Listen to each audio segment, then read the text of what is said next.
जय भीम दोस्तों, मेरा नाम संजय अम्बेडकर है और आज मैं बात करने जा रहा हूँ उस अधिकार की जो इंसान की आत्मा को आज़ाद करता है।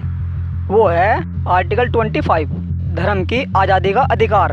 तो शुरुआत भारत की पहचान से करते हैं दोस्तों। भारत एक ऐसा देश है जहाँ सुबह आरती की घंटियाँ बजती हैं तो शाम को अजान की आवाज़ गूंजती है, जहाँ मंदिर की दीवारों पर चंदन की खुशबू है तो गुरुद्वारे में लंगर की महक, जहाँ चर्च की घंटियाँ और मस्जिद की नमाज दोनों एक ही आसमान के नीचे होते हैं। यही है भारत, जहाँ धर्म बांटता नहीं बल्कि जोड़ता है और इसी भावना को संविधान में जगह दी गई है आर्टिकल 25 के रूप में। तो दोस्तों क्या कहता है आर्टिकल 25? दोस्तों आर्टिकल 25 कहता है हर व्यक्ति को अपनी आस्था, विचार और पूजा चुनने की आज़ादी है। कोई चाहे तो मंदिर जाए, कोई मस्जिद जाए, कोई चर्च जाए या कोई किसी धर्म को न माने। संविधान सबको एक नज़र से देखता है क्योंकि भारत धर्मनिरपेक्ष है पर धार्मिक भी है। बाबा साहेब डॉक्टर भीमराव अंबेडकर जी ने जब यह आर्टिकल बनाया तो उन्होंने कहा भारत किसी धर्म का देश नहीं होगा बल्कि हर धर्म का देश होगा। भारत में धर्म व्यक्तिगत है, प्रदेश सामूहिक है। इसका मतलब राज्य गवर्नमेंट किसी धर्म का पक्ष नहीं लेगा लेकिन हर धर्म के व्यक्ति की रक्षा करेगा। यही है सेक्युलरिज्म, धर्मनिरपेक्षता की आत्मा। और आर्टिकल 25 उस आत्मा का पहला कदम। तो दोस्तों क्यों जरूरी था आर्टिकल 25? क्योंकि आज़ादी से पहले भारत में धर्म के नाम पर लाखों जिंदगी बट चुकी थी। सन 1947 का बंटवारा सिर्फ ज़मीन का नहीं था बल्कि इंसानियत का भी था।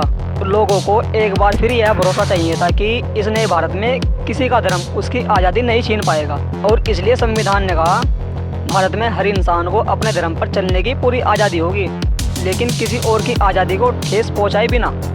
यही है आर्टिकल 25 का असली संतुलन, फ्रीडम विद रिस्पॉन्सिबिलिटी।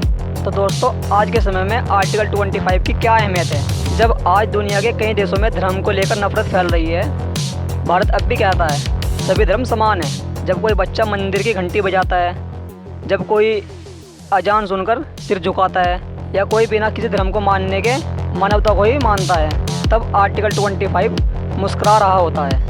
ये आर्टिकल हमें याद दिलाता है कि धर्म का मतलब दूसरों को नीचा दिखाना नहीं बल्कि सभी को समान सम्मान देना है। दोस्तों इसको एक छोटी सी कहानी से समझते हैं। एक बार एक छोटा बच्चा अपने पिता से पूछता है पापा भगवान कहाँ रहते हैं? तो पिता ने कहा बेटा भगवान मंदिर में भी है, मस्जिद में भी है, लेकिन सबसे ज़्यादा वो इंसानों के दिलों में रहते हैं। वही दिल आर्टिकल 25 का असली मंदिर है, जहाँ हर आस्था को जगह मिलती है, जहाँ किसी के विश्वास का मजाक नहीं उड़ाया जाता और जहाँ इंसानियत सबसे बड़ा धर्म होता है। दोस्तों आर्टिकल 25 हमें यह नहीं सिखाता है कि हमें कौन सा धर्म मानना चाहिए बल्कि ये हमें यह सिखाता है कि हर धर्म का सम्मान करना चाहिए। जब हम सर्वधर्म समभाव कहते हैं तो इसका मतलब होता है हर धर्म बराबर है, हर इंसान बराबर है, क्योंकि भारत की ताकत उसकी एकता में है। ठीक है दोस्तों, जय हिंद, जय संविधान।